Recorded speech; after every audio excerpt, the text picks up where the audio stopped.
Hein. Tout le monde il est Pas beau. si beau. La vie est belle. Éric Grosjean. Je tente, Émilie, Oui. de rivaliser avec Lady Gaga qui s'offre un merveilleux quiz dans le matin d'aujourd'hui. Ah. Mais ça va pas être le sujet. Hier, on apprenait que des dizaines de milliers d'étudiants anglais avaient pris d'assaut le siège du Parti conservateur, enfin quelques-uns d'entre eux. Ils protestaient contre une hausse sans précédent des taxes universitaires que le gouvernement Cameron a jugé utile de tripler. Dans la mesure où les classes moyennes n'avaient plus les moyens d'envoyer leurs gosses à l'Uni depuis belle lurette, c'était sans doute juste dans le but de déclencher une émeute. Et c'est parfaitement réussi. Le gouvernement anglais qui ne jure plus que par la rigueur et la discipline budgétaire, un demi-million d'emplois supprimés, la retraite à 66 ans pour tous en 2020, un acharnement quasi paranoïaque contre les restes de l'État-providence. Comme dans toute l'Europe, c'est devenu un véritable concours, ces histoires d'austérité en matière de dépenses sociales jugées inopportunes. Chaque pays essaye d'avoir l'air encore plus intransigeant et méchant que son voisin. Ça montre les dents et ses muscles. Après l'échec complet de l'habituelle comédie sur la surveillance des marchés et la moralisation de la finance, on n'a pas encore fini d'en rire. L'idéologie du moment est donc à l'austérité généralisée dans l'ensemble des pays occidentaux.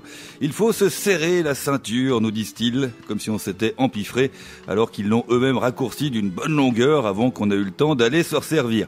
Après avoir privatisé les bénéfices et socialisé les pertes, tiens, j'ai déjà entendu ça quelque part, pour sortir de sa crise, voilà que le système financier international renoue avec les bonus, en finissant cette fois-ci de solder quoi ? Un truc assez facile vu que personne dit rien. Enfin, pour l'instant, le social. Partout, on s'attaque aux pauvres et on se veille bien de se gaffer pour que les pauvres ne réussissent pas à grimper dans l'ascenseur social, oulala, en faisant par exemple bien attention de tripler les taxes universitaires, des fois que quelques gueux nourrissent la folle idée de s'élever socialement. Bref, tout va dans le même sens, celui de la modification des budgets publics dans un sens conforme aux intérêts de ceux qu'on appellera, pour simplifier, les capitalistes. On refuse d'augmenter décemment les salaires, mais on baisse les indemnités de chômage. On exonère les multinationales de tout un tas de taxes à la con, mais on augmente les prélèvements sociaux chez les employés. On enferme de plus en plus de délinquants dans les prisons, mais on oublie de donner des budgets pour payer des gardiens supplémentaires.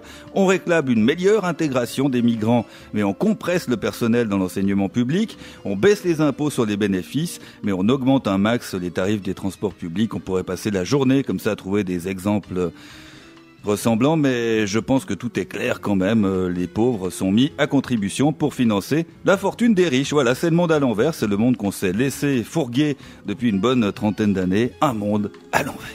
Ah, gentil pauvre, merci de travailler pour nous.